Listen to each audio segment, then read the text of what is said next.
if it weren't for one major problem. After initially playing their new album for their label Def Jam back in early 2024, one particular song featuring Kendrick Lamar stood out. But not for good reason. They wanted me to ask Kendrick to censor his verse, said Pusha T, which of course I was never doing. And then they wanted me to take the record off the album.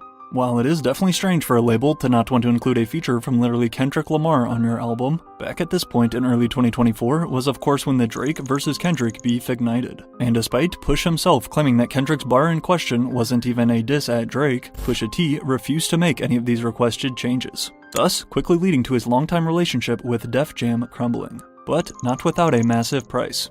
Pusha T responded to calls to censor this verse by just standing on Clipse's artistic and creative freedom and said, no, we're not doing it. They bought themselves out of their deal, and now we are going to hear this album unedited. I don't know what their concern is, recalls Pusha T's manager Stephen Victor, but they were like, there's a line here, we think it's controversial. Kendrick needs to change it or we're not putting it out. We were not going to ask him to change the verse. You guys are wrong, stop looking at it this way.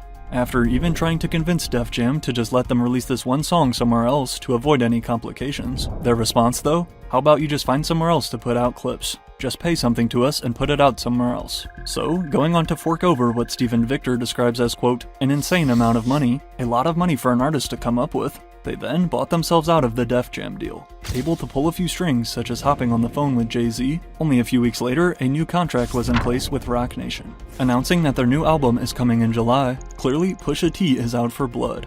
I hate every last one of you b****s, he typed on Instagram. But although stating that he has no interest in baiting Drake back into their beef, while some fans will tell you that he's just doing this for album promo, this time Pusha T has taken aim at another superstar rapper, Travis Scott.